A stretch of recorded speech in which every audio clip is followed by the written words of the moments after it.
Week 5 nanti di hari Sabtu, pas banget lagi tuh. Jam 6 sore, Alter Ego versus Aura.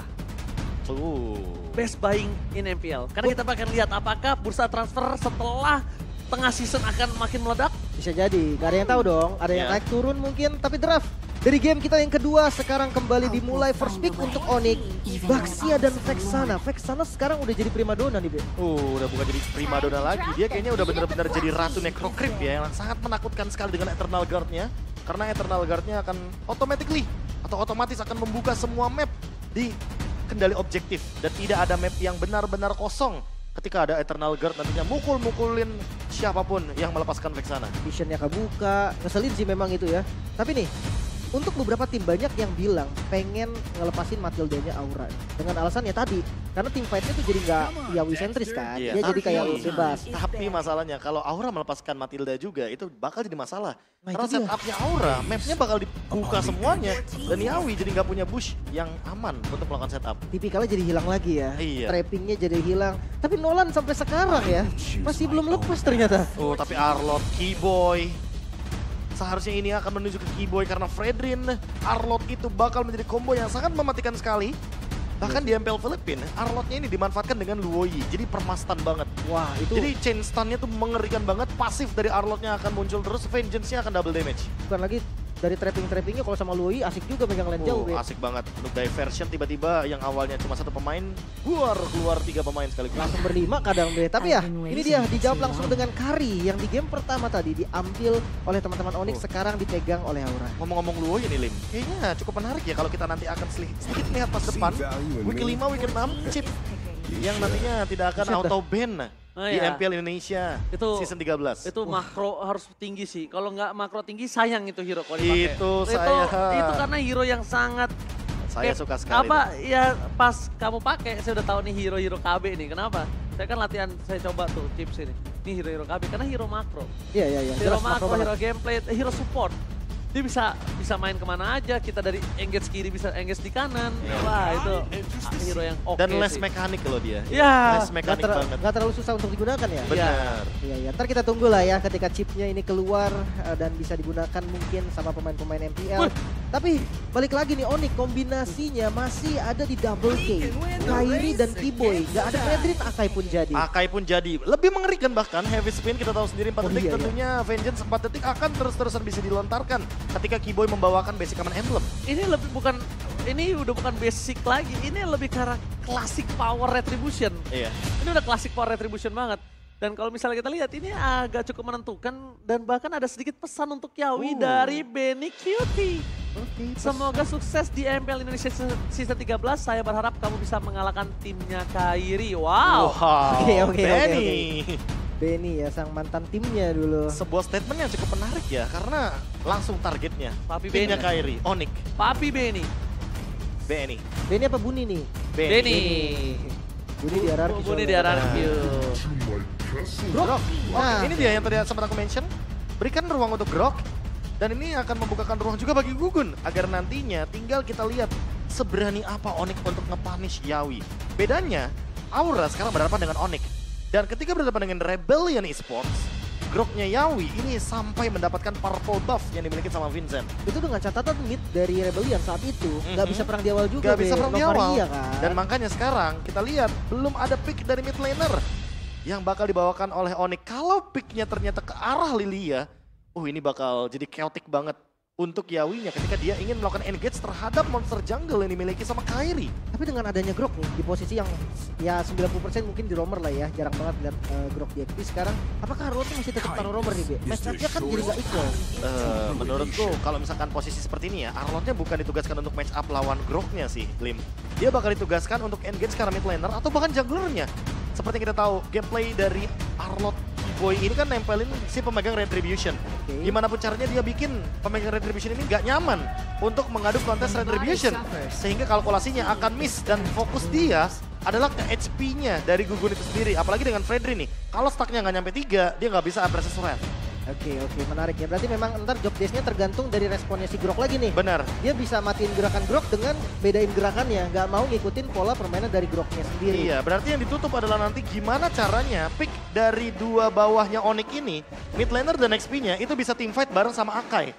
Oke, harus yang strong banget berarti ya. Harus yang strong banget. Kalaupun nanti ternyata Boots yang membawakan Arlotnya, entah kenapa permainan pick off bisa dibawakan oleh teman-teman dari Onyx dengan membawakan Kaja, agar nantinya Kaja dan Arlot ini bisa menjadi kesatuan yang sangat-sangat signifikan dengan lagi-lagi vengeance pasif dari Arlot. Wah, tapi belakangan ini sih jujur ya. Kaja baru ada di Dewa. Wah, Ada di Rebellion sempet ya. Iya, Taudi. ya memang itu sangat dibutuhkan. Cuma kalau misalnya Kaja di tangan dari Keyboy, ini akan bebas banget untuk sosok Boots-nya. Dan kalau dia pakai itemnya damage lagi, tajam banget tuh pasti damage-nya. Ya apalagi sekarang kan udah Sakit. muncul nih. Banyak banget si Halberd Heptasis Bener. early game. Arlot bisa menyentuh ke 800 damage. Lebih ke hybrid tapi ya. Hybrid Nggak tetap. full damage banget. Kalau nge-rank iya mau full damage petrify silakan. Nah itu tinggal colok-colok nge-kill. Novaria, wow. Aku kira bakal ngedinai karena Lilia karena kita sudah melihat ada Grok di sana. Berarti Yeskiel akan membawakan kembali Novarianya. Tapi kita tahu Yeskiel ini sangat power dengan Novaria, jangan lupakan itu loh. Power banget. Benar. Dan ditambah lagi sekarang dia bisa combine sama Yawi. Cuma problemnya adalah dia butuh EXP laner yang bisa melakukan burst damage. Oke. Kenapa? Ini akan bermain dengan tiga player mereka biarkan Kabuki farming, biarkan Gugun bermain. Karena mereka akan kombinasikan sama aja kayak Guinevere dengan Novaria. Element of Surprise Element Badang of Aran kah? surprise-nya. Badang Aran punya sisi power, connecting sama Grok juga. Gimana landing jauhnya nanti, Be? Landing jauhnya bisa dikendalikan karena kebetulan sepertinya pick Lunox? dari teman-teman Onyx tidak akan memegang lane jauh sehingga itu dia jawaban atas dua pick bawah nantinya adalah hero-hero yang bisa teamfight dan bisa pegangin Groknya ketika Yawi akan invade ke arah Kairi. First Lunox in MPL Indonesia Season 13 kali ini Profesor. Ditambah lagi, ini possible banget Lin Lunox. untuk bisa membawakan Lunox dengan Purify-nya. Jadi walaupun dia di geng sekalipun, dipaksa masih dengan bermain dengan metode yang cukup cantik. Jadi dia bisa menghindar gitu Lin. Oh bisa aja Ranger emas. Iya kan? Ada BA Onyx bilang permainan cantik. Bener, cantik-cantiknya nggak ada kesana mulu. Iya, Boleh lihat tuh. tapi aku setuju Lim, permainan cantik kenapa? Karena lagi dan lagi ada Ruby, jadi pemegang sisi powernya ada 3 di sana. Betul. Dia mau makan Grok nggak sih ini main Lunox, Be? Iya, Iya, makan mereka Grok makan banget. Grok. Patah kan? Ditambah lagi Explode lagi. Groknya bales, ya udah gue cuma Purify abis itu gue selesai. Iya. Ini skenario yang tadi lu bilang lebih berjalan lagi nih, Be. Jadi Arlotnya memang kontrolnya nanti untuk invade jungle. Mungkin bisa clear bareng di tengahnya bareng sama Lunox. Ya bareng sama kakaknya juga. Tapi kalau ngomongin rotasi, itu bakal bahaya juga nih. Kalau Nah, seandainya Grok itu sih. Yawi kepotong jalannya. Itu, kalau misalkan Grok Yawi kepotong, Grok dari Yawi nggak bakal bisa buka map, itu bakal kesulitan banget. Makanya teman-teman bisa lihat sendiri bagaimana survive ability yang dimiliki sama Onyx kali ini akan lebih powerful dengan hero-hero yang mereka jalankan. Tapi control ability yang mereka bawakan, ada Ruby, Grok, dan bahkan Fredrin. Semuanya sisi power dan tentunya membuat Kairi akan kesulitan ketika invade ke area dari Turtle Objective atau bahkan Lord Objective. Alright, masih dalam kondisi Onyx yang di tangan dari Onyx. Tapi Gugun nggak pernah kendor untuk membuktikan dia bisa menjadi jungler yang cukup baik di MPL Indonesia. Tapi ini adalah match point, jadi buat kalian semua MPL Arena boleh minta tepuk tangannya. Match point, ingat Aura sangat butuh poin ini. Satu kesalahan aja nih, mereka kena clean sweep jatuhnya. Tapi lihat ini gerakan klasik dari Grok selalu bisa untuk invade jungle dan lihat respon dari Keyboy. Ternyata mereka tetap datang, Be. Tetap Selalu, datang loh dia ternyata. selalu datang. Kayaknya nggak jadi masalah sih, bakal di-handle terus kalau begini sama Keyboy. Oke, menarik banget. Dan untuk di mid lane sendiri, Lunox memang terhitung hero yang lumayan strong. Dengan Starlight Pulse, dia bisa untuk recover darahnya. Tapi lawannya Matilda yang clear cepet, Be. Iya, dan bahkan kalau kita berbicara Cosmic Vision, itu akan memberikan efek slow. Dan ingat, efek slow juga termasuk sisi power. Tapi kali ini teamfight di early game-nya menutup Gugun dan Yawi. Ini yang aku maksudkan Ranger Mas dan juga Lim. Grok dari Yawi nggak bakal bisa lewatin sungainya. Karena terlalu banyak parameter di sana, Prof. Setuju. Banyak yang menghentikan dia dan bahkan kalau kita saksikan, Keyboy dari pertama dia menggunakan Arlot sekalipun, dia selalu merespon. Dia selalu merespon siapapun yang melewat sungai dan bahkan kalau dia pengen coba ngebuka ke arah jungle dari tim Aura, dia nggak segan-segan untuk masuk. Iya, setuju banget. Dan ini roamer, Be. Tapi bawa Trill. Bawa Trill. Ini yang menarik tentunya dari Keyboy. Dia tahu power dari Arlot. Dia udah punya survive ability dari Vengeance. Tapi kali ini sepertinya harus ada flicker yang terpicu di early game. Mau tidak mau, tidak ada flicker untuk turtle pertama. Informasi yang begitu mahal, ini tipikal dari Aura juga nih. Mirip sebenarnya ya. Iya. Mereka tuh selalu mencari sebuah source yang bisa di-bait sebelum turtle atau objektif lain yang muncul. Dan sementara Yawi untuk saat ini sebagai yang flickernya dia gunakan lebih banyak di game yang pertama 4-2. Sepertinya akan ada cerita yang berbeda di game yang kedua kali ini. Bukan cerita yang berbeda lagi, tapi lihat gimana Yeskiel bahkan harus melakukan sedikit rotasi karena top lane. Karena dia butuh banget untuk mengcover Aran yang dari tadi cukup terpressure. Kalau sekarang Aran memaksa dengan unoffended atau menuju ke arah seorang Sas, ini nggak wise banget Profesor KB. Kenapa nggak wise? Karena dia akan sedikit kekurangan power di arah pit turtle utamanya mereka. Dan ini setup dari Yawi. Watchers untuk ofensif, tapi heavy speed di depan sana mencoba untuk menutup seorang Yawi dan first blood didapatkan. The power of retribution di tangan dari seorang Kyrie. Dipukul mundur, dipegangin kakinya oleh seorang booster bakar. Double kill dari Sans. Dibalaskan dengan adanya Gugun. A press ward dari double kill menutup dari keuntungan Sans. Dan bakar triple kill di tangan dari Rookie of the Week, Gugun. Wow, Kyrie-nya bakal ditabrak juga. Purple nggak dikasih free nampaknya Bang. Oke. Masih di-engage lagi Gugun walaupun kehilangan objektif tapi dia tidak mau menghilangkan kerugiannya. Oh my god, bahkan di belakang sana mereka menutup ke arah seorang Kyrie. Meskipun begitu dengan 2 poin kill di tangan dari seorang Putri ini menandakan kalau Audi tidak kenal getar. Tiba kembali terjadi, Final Slash masih bisa diimun oleh seorang Yawi. Mencari di mana temboknya bisa disusupi oleh seorang Yawi untuk menghindari Final Slash. Lagi-lagi Gugun yang mampu kali ini mengambil objektif bahkan dengan tim fight yang hampir terbilang sangat panjang. Memang diuntungkan ke arah Fredrin. Ini early tempo yang sangat-sangat ofensif dari kedua belah tim. Gila. Suns juga berani banget walaupun masih berada di level yang cenderung early game. Dan kita tahu sendiri Lunox ini tipe yang late game banget. Dan pertanyaan aku Profesor KB dan juga Lim, Onyx bermain dengan agresif biasanya itu mereka jarang kalau di arah early. Kenapa? Karena siapapun yang agresif dia akan cuma nerima doang. Nah tapi itu dia Onyx, adaptif banget. Dia ketika berhadapan dengan alter ego, game satunya juga cenderung pasif. Iya kan? Dia Tapi cenderung dia pasif. adaptif banget di game yang kedua. Dan ini yang terbukti ketika kita melihat Aura mendapatkan hero selain Matilda. Dia bakal main ofensif, ternyata Onyx jauh lebih agresif lagi. Yes. Dia merespon dengan tindakan preventif yang luar biasa di early game seperti ini. Sehingga tidak kalah dari segi poin kill. 4-4 di menit yang keempat. Lagi-lagi, it's all about tindakan preventif, Lim. Yang gue suka sebenarnya pick Lunox-nya loh. Groknya Yawi. Kita mungkin ngelihat kan, based on recent match-nya bersama dengan Rebellion. Ini benar-benar powerful di arah jungle musuh. Dengan adanya X-Borg dan juga Lunox, kayaknya Yawi pun harus mikir 2 kali bahkan 3 kali untuk masuk ke jungle yang dimiliki Onyx. Oke, tapi nampaknya dengan adanya 3 pemain yang terdeteksi membuat para pasukan dari tim Aura mereka harusnya berani untuk melakukan setup. Tapi lihat di arah bottom lane ada 2 tim fight yang terpecah belah dan Yawi dipokin Davis dengan adanya War X yang terlalu sakit dan bahkan Yawi dipaksa mengeluarkan flickernya. Boots akan coba ditahan dengan energy rush dan seorang Gugun. Berhasil di cover dengan sangat baik tapi Aran di sana juga harus menjadi korban keganasan dan bahkan lost insanity for nothing. Meanwhile dari bottom lane mereka berhasil melakukan ganking. Tugas yang bisa dilakukan Gugun adalah dia mendapatkan turtle. Itu the best thing dari yang terburu. Wajah dikeluarkan power of retribution dan tangan Gugun. 1 poin yang bisa dimanfaatkan oleh para pasukan dari tim Aura dari kekalahan mereka di arah bottom lane. Bahkan Keyboy memaksa Aran di depan sana. Keyboy akan tumbang. Davis terlalu sakit. Gak bisa dibendul. Sans is coming. Lihat terkena dikeluarkan menuju seorang Gugun dan bahkan hilang. Meledak. Dan Aran satu-satunya yang tersisa. Bahkan coba di cover habis-habisan. Terbakar. Dengan adanya order brilliant, Sans tidak bisa menyelamatkan dirinya karena Yeskiel benar-benar mata tertuju padamu, Sans. Tarik ulur lagi-lagi. Yeskiel nyaris saja tadi. Tembakannya hampir kena Karabus dan terlalu lama tim fight-nya Be. Akhirnya sampai Aura, teman-teman Aura datang lagi nih. Iya tapi setidaknya ada 1 tindakan yang dilakukan oleh Albert dan juga Suns di area bottom lane. Mereka mendapatkan 1 objektif turret. Ditukarkan dengan top lane.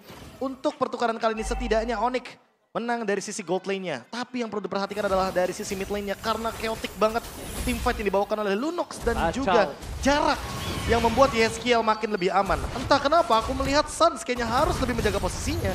Karena walaupun dia menggunakan hero yang cenderung ofensif dan cenderung maju. Tapi Yeskiel jauh lebih di belakang sana dan tidak tersentuh sama sekali ketika nanti team fight besar. Satu-satunya cara adalah entah Keyboy atau bahkan Boots yang akan ngezoning secara bebas agar Yeskiel tidak mampu untuk mendeliver damage tersebut ke arah Suns dan juga Albert. Kayaknya susah sih Be kalau sejauh itu ya. Iya. Apalagi kalau ngomongin Boots, tugas dia juga kan ngepok ke arah Yawi kan. Terus Iya. damage-nya ini loh yang diharapkan bisa mukul mundur Yawi, apalagi War-X nih. Wah tajam banget sih Tajam apinya banget nih. sih dari early game dan bahkan menuju ke arah brute force. Ada tambahan damage lagi di sana. Cenderung physical damage. Tapi untuk kali ini kalau kita melihat dari Gugun, dia benar-benar kuat banget secara objektifnya dan bahkan ingin memasukkan team fight besar lagi. Lihat Kiboy di sana, maka coba ditarik mendekat belakang dari seorang Albert. Pasti menghindari pergerakan dari seorang Gugun, tapi tampaknya Yawi. Wajah tidak bisa dihindari dan ternyata Albert berhasil menggocek seorang Yawi. Lihat, gocekan dari seorang Albert tidak bisa didapatkan apapun dari Albert. Yawi, dia tumbang tanpa ada pertukaran dari Albert. Setidaknya ada Sans yang tumbang, kalau Sans tadi juga nggak tumbang. Kalau dia punya flicker, wah ini benar-benar ada satu kata untuk mereka, rugi benar. Wah, ini rugi banget soalnya kalau misalkan kita berbicara flicker dan resource yang tersisa di turtle yang ketiga. Kalau ini jadi perfect turtle buat Aura, team fight di Lordnya akan lebih menarik sekali. Dan kali ini kalau teman-teman bisa lihat Woods masih bersikukuh untuk memegang Gugun. Tapi lihat di sana, the power of retribution tidak berhasil didapatkan Gugun. Tapi Kabuki save the day for this time. Meanwhile dari Kiboy akan memaksakan satu moment kill di Gugun. Tidak bisa didapatkan dan bahkan Gugun kali ini selamat. Gugun selamat, Kiboy tumbang dan Kairi mengikhlaskan Kiboy tumbang di depan sana. Ini gue jarang lihat Onyx kayak gini loh, Be. Yes. 2 kali turtle. Turtle kedua mereka pakai 3-2 tapi 3-nya all in. Nah di turtle ketiga mereka juga seakan terburu-buru, Be, untuk masuk ke turtle. Iya, kayak mereka juga nggak dapetin trade yang seimbang. Lihat apa yang dilakukan oleh Kabuki, dia join team fight di turtle. Dia nggak mau ada kejadian kalau seandainya dia bakal dipakai trade 1 lawan 2. Dan itu akan sangat merugikan sekali bagi Kari yang hanya membawakan Purify. Mau nggak mau Kabuki bakal lebih di cover oleh Aran dan juga Yawi. Permainan yang menarik sekali dari sisi gold lane Aura. Mereka ingin bermain dengan cover dibandingkan bermain dengan ofensivitas walaupun dalam keadaan winning dari segi gold dan objektif seperti ini. Lunox. Untuk fact-nya ya, Lunox menjadi hero ke-56 yang hadir di MPL ID Season 13 setelah terakhir digunakan pada MPL Season 12.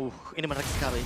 56 hero sudah digunakan dan tinggal kita menunggu siapa nih kira-kira hero ke-57 yang akan dibawakan nantinya di MPL Indonesia Season 13. Kayaknya nanti sih, Be. Chip kayaknya, Be. Baru pengen Mungkin ngomong chip bisa possible itu. Atau Lui. Wah, kalau ngelihat dari MPL PH, Lui ini menjadi salah satu center yang lumayan oke loh. Dan bareng sama Arlot loh, selalu bareng sama Arlot. Tapi ini kondisinya kalau misalnya Chloe ini nggak bisa sembarangan Profesor. Bener, Dia nggak setuju. bisa sembarangan dalam kondisinya. Dia harus kondisi tertentu, apalagi bermain yang front to back. Dia sangat kuat. Tapi kalau misalnya tiba-tiba ada permainan kayak Cloud, jump in, mainin Link di Ada depan sana, Assassin. Assassin, Lancelot, itu kasihan juga Lui-nya. Berat Bener. juga dia ejam-ejam. Wah ini sambil menunggu juga buat teman-teman Epic Collaboration dari UBS Gold X MPL Indonesia Season 13. Oke, tempo sekarang diturunkan lagi. Dua tim ini bermain dengan cukup pasif, tapi goldnya masih dipegang sama Aura nih. Dan lihat Yawinya, Be. Udah gak bisa dipok lagi sekarang. Ya buat sekarang kayaknya teman-teman dari Onyx juga nggak ragu sih buat makan Aura. Yawi kayaknya bakal lebih harus save lagi posisi di belakang. Kalau misalkan dia mau engage, dia harus ada kalkulasi dan backup yang cukup agar tidak bisa di all in. Ini kembali lagi dengan adanya perbincangan kita dengan power of setup di depan sana. Sans menghindari dirinya dengan Herbert Lias. The watch out menuju seorang Kyrie. Tapi Aran berhasil mendapatkan point kill dari seorang Sans. Lihat, Aran menzoning out semua para pasukan dari tim Onyx. Bahkan belum ada yang berada di dalam pit turtle. Kyrie harus melepaskan Lord kali ini. Harus mengurungkan niatnya kalau dia masuk lebih dalam ini. Akan menjadi satu bencana untuk dia. Wow, Karena Lord bisa didapetin oleh Aura. Ini lumayan berbahaya karena mereka punya long range damage-nya nih. Yeskiel menjadi satu sniper yang paling berbahaya untuk teman-teman dari Onyx. Dan formasi dari Aura benar-benar adaptif banget. Ketika ada di laning, Kabuki akan di cover dengan 2 pemain sekaligus. Permainannya jadi 3-1-1. Tapi kalau di dalam setup dari area Lordnya, Aura benar-benar malah ngezoning nih buat Aran dan Yawinya. Kabuki dan Yeskiel di belakang free banget. Awas Sans! From Yawi berhasil mendapatkan keyboard di depan sana dengan Kyrie heavy speed. Memukul beberapa pasukan dari tim Aura. Yawi tidak bisa kembali lagi dengan tidak ada flicker. Tapi nampaknya Put harus ter-shutdown. Dengan tidak adanya Put, dengan tidak adanya Keyboy. Mereka harus mempertahankan Lord dari bottom lane dengan sangat susah. Ingat, ini mereka masih ada 4 orang yang tersisa. Albert, dia hanya menggunakan Purify. Langsung dengan Purify Game menyelamatkan dirinya. Mau tidak mau dengan 1 hit walaupun sakit. Tapi dia tidak bisa mendeliver. Itu sama aja bohong. Sangat berbeda dengan game sebelumnya. Aran agresif playnya sangat terasa di game kedua. Bahkan ketika Sans Darkening semua mata menuju ke arah Sans. Ini nggak boleh sembarangan sih karena dia nggak purify kan. Dia flicker. Maka ya wild charge-nya Yawi aja udah bisa langsung nge-meltdown Sans. Ya, 1,8 detik adalah angka yang sangat-sangat lama tentunya bagi Lunox ketika mungkin Order Brilliance-nya nggak ready atau bahkan dalam keadaan dia pegang chaos. Dan buat sekarang, momentum tercipta bagi Aura 5.000 gold lead. Ini adalah angka yang sangat-sangat fantastis bagi Aura. Dalam keadaan sekarang mereka ingin bermain ofensif, mereka ingin menjebak teman-teman dari Onyx dan tidak ingin memberikan ruang sedikit pun. Ini dia Aura ketika winning condition. Dan dia tahu lawannya Onyx. Onyx ini kalau dikasih kendali map, dia bakal kuasain kendali mapnya, apalagi ketika ada di area Lord. Oke, tapi nampaknya buat yang bertanya kenapa Aran lebih berani dibandingkan game sebelumnya, karena flickernya selalu dipakai buat ofensif. Sebelumnya flickernya selalu menjadi titik paling lemah dari Aran, ya, supaya defense. Dan mereka akan paksa, jadi Arannya nggak punya chance untuk bisa melakukan initiate. Tapi ada sesuatu yang menarik di sana, sebuah recall yang tadinya mungkin ada sebuah setup juga. Itu Di gerakan tempat yang sangat-sangat di luar nalar, lebih tepatnya game sense yang benar-benar mungkin tidak akan ada yang menotis. Kalau misalkan di bagian rumput sana karena tidak terdeteksi juga oleh Magic Sentry karena tidak aktif bagi Aura. Tapi yang itu lebih aktif ke Magic ekstrim, Sentry-nya adalah di Onyx. Itu sangat-sangat ekstrim, berani, dan tidak ada yang mendetek di sana juga. Jadi memang itu gerakan untuk dia sendiri sepertinya. Oh, tidak terkena Astral Echo untuk seorang Albert. Ini mendapatkan sebuah keuntungan sedikit untuk Albert menjaga-jaga dirinya. Karena dari tadi kalau bisa kita lihat, kembali lagi Lim, Albert memang punya damage yang besar, sakit. Tapi kalau tidak bisa terdeliver, itu sama aja bodoh. benar-benar kelihatan banget ya. Lagian yang dimakan juga kan bagian depan nih. Iya, Sementara selalu. source damage utama dari Aura itu terlalu jauh di belakang, Yeskiel. Atau jangan-jangan gini Be, gue punya kemungkinan ya udah stance aja, flicker ke depan pakai 2 ulti. Oh, Sans Dede, target ke arah Yeskiel, tapi dari tadi belum menemukan target yang tepat. Sementara Astral Eagle selalu mendeteksi di mana Sans berada, tapi untuk sekarang kayaknya nggak terdeteksi. tapi di depan sana mereka akan memasuk ke belakang. Ada Final Slash for nothing dari Keyboy. Coba untuk menyapu ke arah rumput. Tapi nampaknya untung Aura mungkin merespon dengan adanya suara cing. Dan akhirnya mereka menghindari dan Dibalikin. dibalaskan. Yawi terdeteksi di depan sana. Perpasukan dari tim Aura, mereka ada tim fight terpecah belah 2. Tidak ada Final Slash kembali untuk seorang Keyboy dan Freddy dari seorang Albert. Wajah mengeluarkan, tapi lihat Kyrie. Albert tidak pulih pada Kyrie. Membuat hingga berjika seorang Gugun. Gugun dihindari. Purify kali ini tidak ada, tapi lihat Gugun retribution-nya digunakan dan bahkan dirinya masih selamat. Meskipun begitu mereka tidak akan melepaskan pandangan dan jangkauan seorang Gugun. One last hit. Gugun still survive. Oh my god.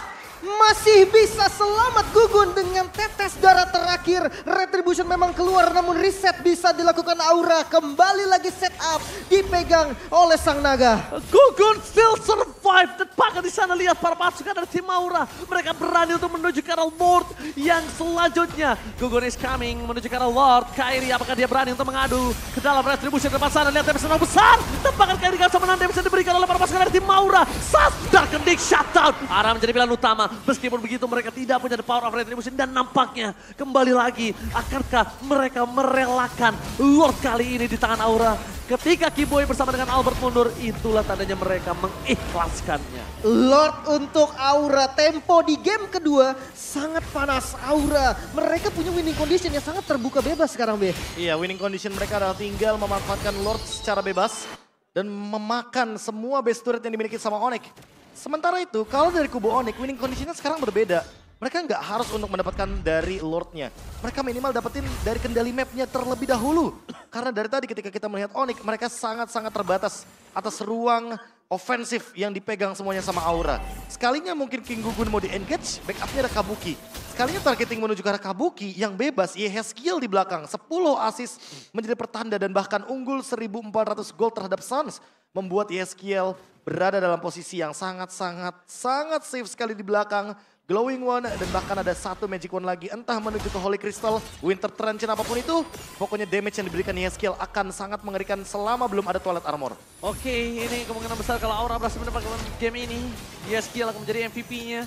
Tapi lihat Aura di sana bakal coba untuk memaksakan mendapatkan satu babes turret dipaksakan oleh para pasukan dari tim Onyx untuk selesai.